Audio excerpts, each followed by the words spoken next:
Now to talk more about the agenda and tax reform is Americans for Tax Reform President Grover Norquist. Grover, good to see you. Happy New Year. Hey, Maria. Happy New Year. Yes. So let's start with the tax plan, and then we want to go over to the priorities in terms of legislation. The tax plan, when do you expect we're going to see a real impact this year? Well, I think we've been seeing it over the last 6 months in the stock market. People have begun to understand that this was real and it was going to happen and how good it was. Interestingly, look, we're going to see in dozens of states and hundreds of cities a discussion. Now that our high income taxes at the state level and high property taxes in cities are no longer subsidized by the rest of the country through the deductibility, perhaps we should rethink how much we're spending. This is a very healthy discussion to have in Chicago and New York and New Jersey and parts of California.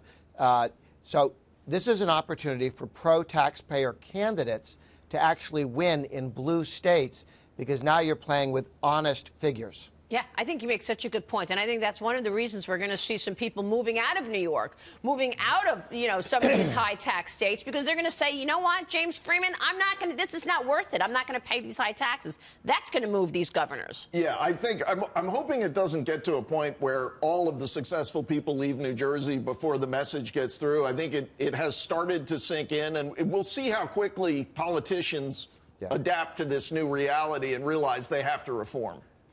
Well, this is a slow-moving boat, though, Grover. This is something that will take years upon years upon years to happen. What is it going to take? I said, is New York going to need to turn into a bigger sinkhole than it is to get the politicians running the governments here to do something about the high taxes? Well, I think you can have candidates running against high taxes credibly when it's clear that these high taxes are no longer subsidized by Washington tax policy. It puts a Republican on a more even level with the Democrats. When you run even governors of New York and California and New Jersey, these become something you could think about, and state legislators as well. It doesn't change the world tomorrow, but it really does change the direction. The decision is going to go for lower taxes and less spending more often, and less often for higher taxes and higher spending. Well, Grover, to your point, because I've heard that verb subsidize over and over and over again during the tax law debate, and living in Connecticut and New York, people here do resent that because we're a net giver to the federal fist, not a taker. So I turn it on its head and talk to all the lawmakers from red states across the South and say, okay, now we're tired of subsidizing your spending. So now they need to figure out a way to, improve their economies and not spend so much when they are takers, not givers to the federal fisc. Nope, it's all the blue states' fault. And there are two issues.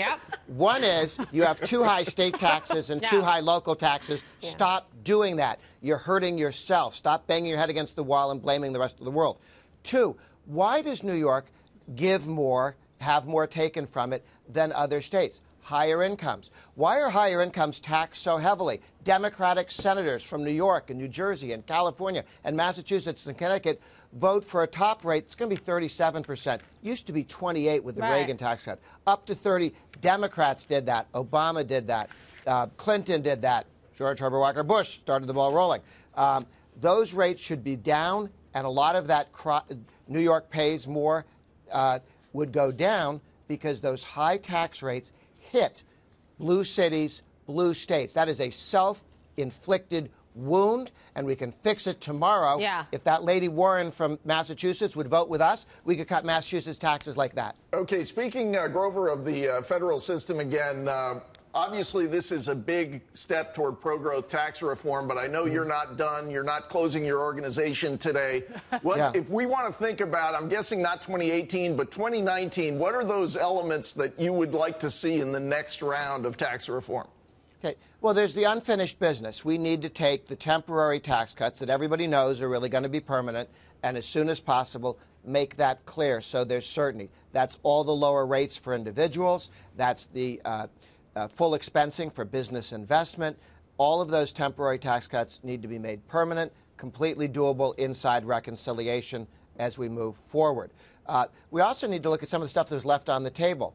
We tax American companies now on a territorial business going forward rather than worldwide. But American citizens who work overseas are still taxed double. They're taxed by American taxes and by French taxes in France. We need to treat Americans working abroad as well as we treat American companies working abroad. An American who works in France or Paris or drills in Saudi Arabia, that's an American job. That's not a foreign job. That's an American job, an American being paid by lovely foreigners. We should have more Americans working overseas and getting all that lovely foreign money. And then when they bring it back to the United States, they should not be double taxed where they are overseas. That's a good point. That's unfinished business, and it is tax reform as well as a tax reduction. Heather? And speaking with regards to unfinished business, Grover, recently you referred to the AMT as a small tapeworm that can still grow, I believe. I just read that in an interview. So why having the threshold up to $1 million on the individual? Why is that not good enough? Well, it's not good enough because anytime you leave a tax there, it's like crabgrass. Cutting crabgrass doesn't work. You got to pull it out. We've had the death tax to a point where it only hit extremely wealthy people, and then when the inflation takes hold, people move up into that bracket, and all of a sudden they're rich, and they can. Hillary wanted to take the death tax, and dramatically expand it to more Americans. We took it to fewer.